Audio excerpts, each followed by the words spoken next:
Many, many thanks for that wonderful singing. As we light our chalice, we create sacred space together.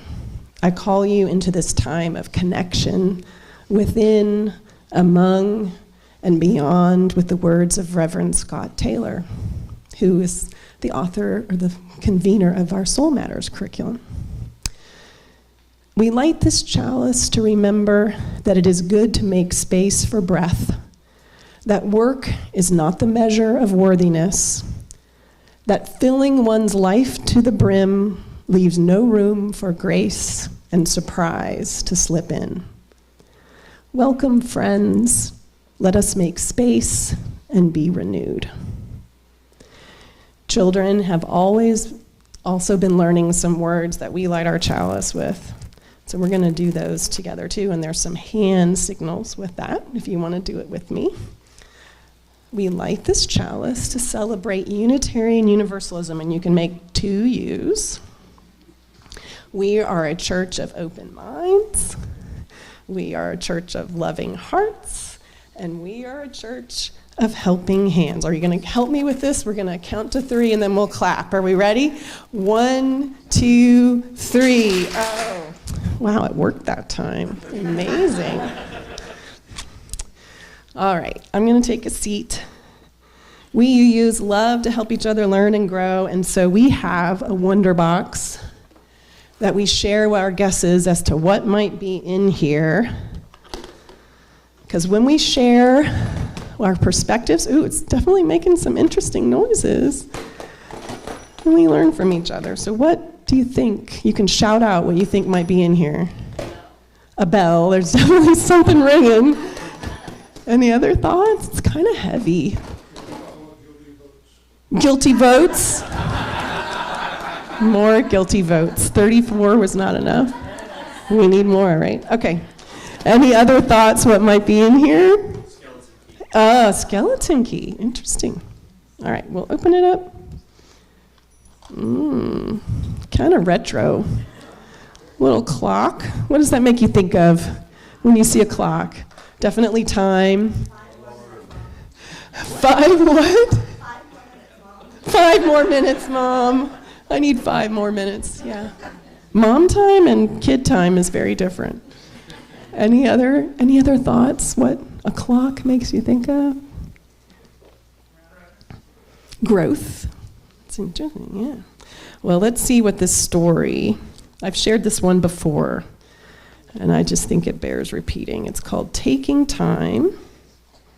It's written by Joe Loring Fisher, and it's published by Lantana Books. And let's see. Taking time to listen to a bird's song on the breeze.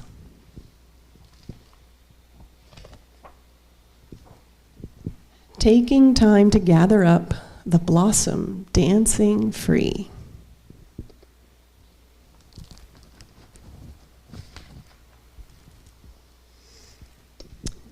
Taking time to snuggle in my dog's soft velvet fur.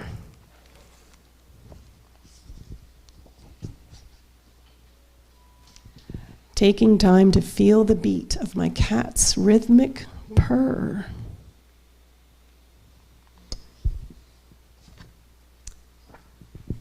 Taking time to watch with awe a spider build her home.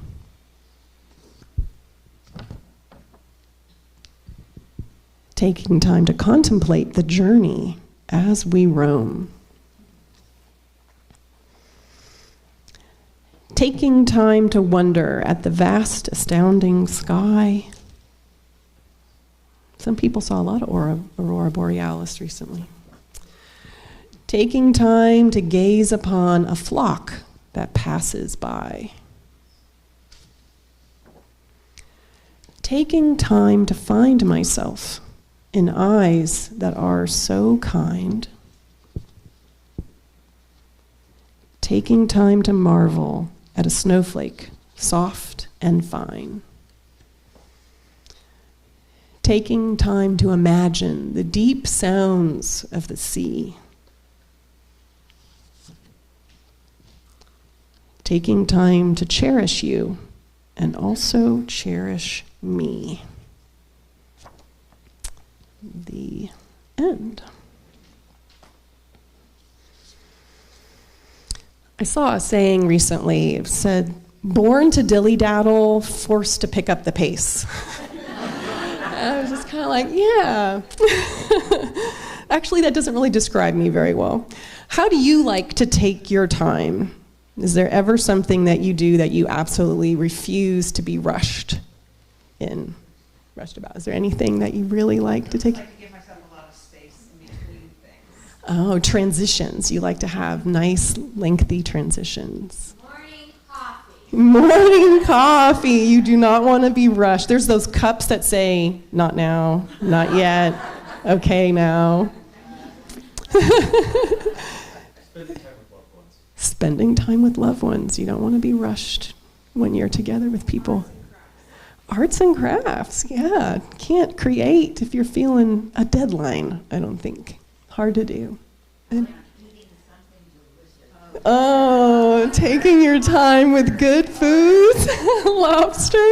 Okay, I'm getting very specific. Anything else? Reading a great book. Don't want to be rushed through a book. Taking time to leave, if you're talking, and then you just have multiple goodbyes. Yes, the driveway goodbye, the front door yes, yeah, the car, the window down goodbye, yes. I'll admit that I don't do rest very well. I am not a good napper. There is nothing I enjoy more than crossing the last item off of a list. I seem to be a somewhat linear, kind of goal-oriented thinker. And there are a lot of situations where being that kind of person has rewarded me really well. After coming to San Gabriel, I learned that Reverend Mark, one of the reasons he wanted me here was because he saw me as a kind of take names, get stuff done. And I was just like, at least even in that moment, that gave me some pause. That wasn't something I really was happy or joyful about to learn about myself, that somebody saw me that way. But yeah, those gotta get it done habits get regularly reinforced, I think, through those kind of positive feedback loops. But not always. I think you can hear that I have been sick. This past week I had a terrible chest cold. And another saying that I've heard is, if you don't take a break, your body will take one for you, and it will not be at a convenient time. Right? And that happened to me, and I don't know if I've really learned my lesson because I am still here today. Maybe I should have been at home resting and recovering a little more. And honestly, I don't think I could have told you that I was in need of a break, even though looking over the past several weeks, I can see that I've been pretty busy. It's just hard for me in the moment to recognize just what my relative level of activity is and how to see what is an appropriate level of activity for me and how that's going to change over time as I age. I remember as a young mom, I learned to be very pleased when even one thing got scratched off my list. Never mind the last thing on a list. The last thing on the list was never even reached. But I was also thankfully very able to recognize the joy and privilege of parenting most of the time far outweighed any satisfaction of getting everything done on my to-do list. And I think that's always been the case, and that's why I like being around children, because they kind of force me out of my more mundane concerns and into a place of wonder. and which I think is a sacred space. And so again, to kind of ask that question, where do you like to take your time? What activities cause a shift in your being, moving you from perhaps productivity to relationship, right? To be there for that other person. So, as I mentioned earlier, San Gabriel subscribes to a curriculum called Soul Matters, and it offers resources for our connection groups and for our worship services and for religious education. And the theme changes each month. And for June, as we enter into summertime, the theme is the gift of renewal. And the quotes in the Soul Matters packet for small groups are always very thought-provoking, and I've selected a few, and I've put them on the tables in the back along with some questions that I hope you will take time to engage with other members about. It's very intentional to do that around that particular topic. In my final month as your religious educator, I hope you will use some discussion to clarify for yourself what these UU values mean to you and how it helps your own understanding of your own UU identity. But one of the quotes that really resonated with me by Maria Popova was, "Presence is far more intricate and rewarding in art than productivity. Ours is a culture that measures our worth as human beings by our efficiency, our earnings, our ability to perform this or that." She goes on to say, "The cult of productivity kind of has its place, but worshiping at its altar daily robs us of the very capacity for joy and wonder that makes life worth living." And it really is a delicate balance to figure out the amount of rest we need and the amount of work, especially when we live in a culture where the background context to everything we do is one of work hard, play hard, or maybe even work hard, play little. I don't think that this is particularly life-affirming or even sustainable. And it gets even more complicated when we think about what we are trying to do here at San Gabriel, when we are not only gathering together in community, but we are trying to set before ourselves a mission and a vision. One, just the very idea of this place is a radical act outside of any productivity lens. A faith community, having faith at all, is not a business, and it is not transactional. It is about creating a space that is renewing and restoring and literally takes time. Taking time from the rest of our regularly scheduled lives. Taking time to get to know one another, to learn together, to support each other, to create sacred space, to create welcome space, to do the hard things of justice work, made easier when we do them together. All of those things are not part of a capitalist economy. Instead, they are very much in resistance to that. This is a place where we can try to center presence. I lost my spot. Where we try to center presence and relationship rather than production and efficiency. But given that overall cultural context of capitalism, that difference is something we actually need to remind ourselves of regularly. We might say that it is a big part of what our covenant with one another is supposed to do. It is a reminder that we are striving for the relationships and faith that is something bigger, larger, more meaningful than mere transactional efficiency. So we can say that's what we're here for and that our mission is to build beloved community, and yet there is staff to be paid and a roof to be fixed and floors to be cleaned. There's the running and governing of this place that needs to happen. The last meeting of your board of trustees lasted 2 hours as they worked hard at making sure all the things that need to be done get done. And we have so many folks who are serving the mission of this church at that level, many hours each week. And often I have seemed to have noticed that there is a pattern where the more hours those congregants put in serving that way, the less often they are here on a Sunday morning in service. And sometimes that is okay, and people are making a deliberate choice about how they want to contribute to our community. But I also worry that folks who serve in these many needed roles, they lose this place as one of Renewal, the very reason they likely became a member in the first place. So all I can say is protect the renewing spirit of our faith, of our community. Don't let the burdens of productivity become so great on any one person that we all lose sight of the presence of the relationships that drew us to this place to begin with.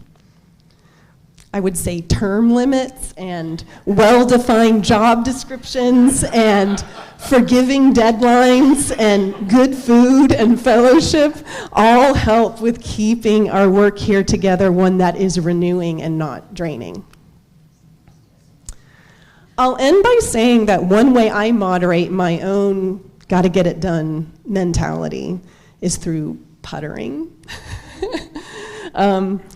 I find I rest better when I am doing small things slowly, things that if I don't get them finished right then, that's okay. I can pick it up another time.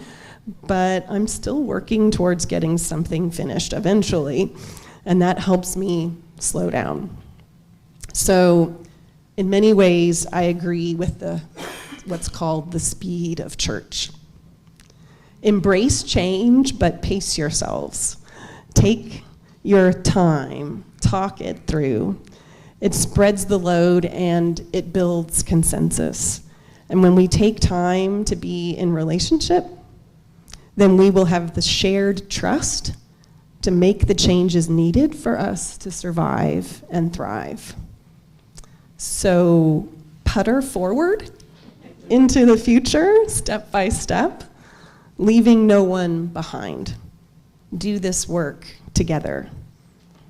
As I've quoted many times before, if you want to go fast, go alone, but if you want to go far, go together. Amen, and may it be so. All right, we can pause here and take a moment for reflection on how we embody renewal. You can take a deep breath.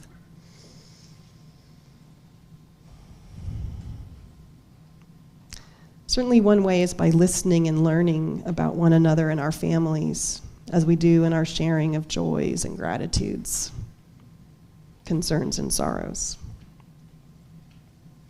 So we can settle into our seats and give each other the gift of attention.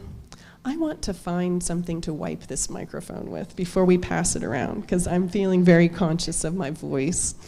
We can create a circle of caring together with that start. So let me find a way to clean it. There's some hand sanitizer right there.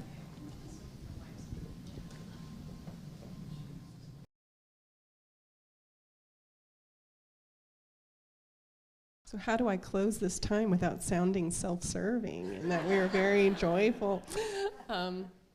Let's take a moment to just pause and send all the best wishes and prayers and wonderful thoughts for those who are facing health concerns, those who we want to see well and whole again, and for the joys of long relationships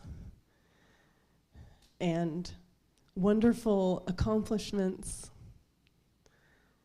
and for a well-made time together in this community, which I've been so honored to be a part of.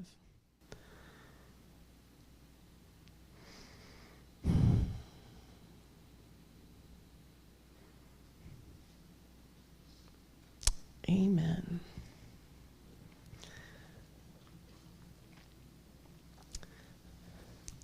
So as a meditation on those joys and sorrows we just heard, We're now going to sing number 83 out of the Gray Hymnal, which is called Winds Be Still.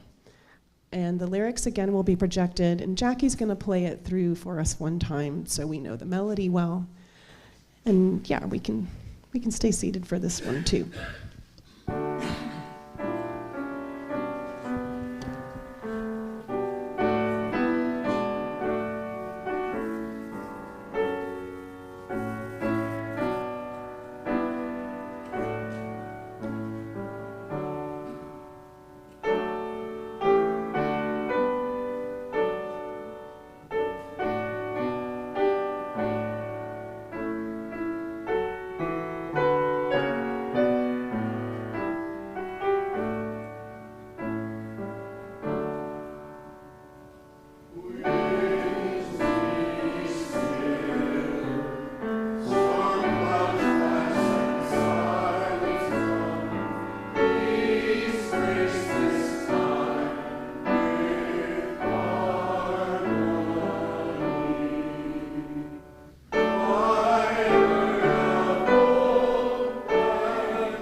We take an offering each week to sustain this space that we call home and to support the work of our fellowship.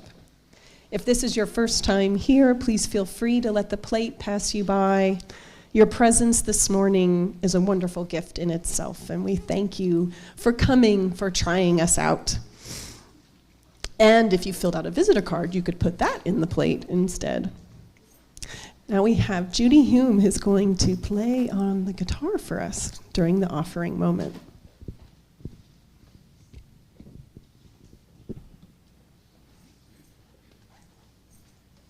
Thank you, Corinna. I'm really honored to play this song for you guys.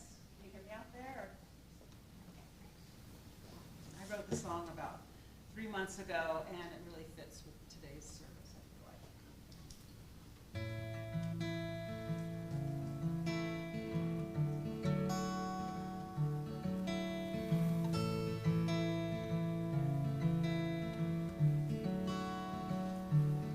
You're a tomcat, chase the penny sky, it's your turn to fly. In an origami dress.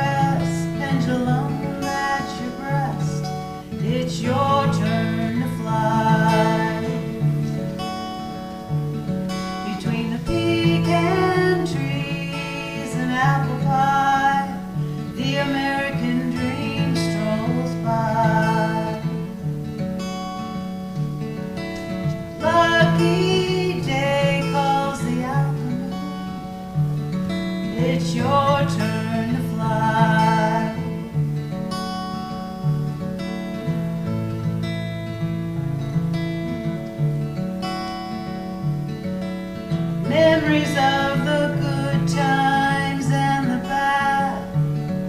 It's your turn to fly. Shamelessly unplug the love you had.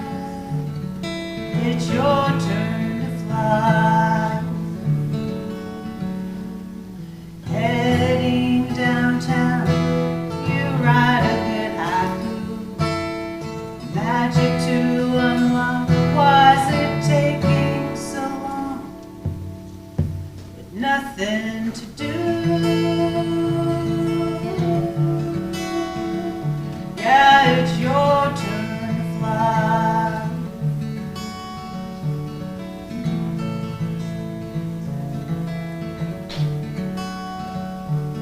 While the moon shines bright through the labyrinth tonight, it's your turn to fly. Through laughter you whisper, never fall in love with someone like me. Yeah, it's your turn to fly. Kaleidoscope, my darling, always moving, always changing. It's your turn to fly. Yeah, it's your turn to fly.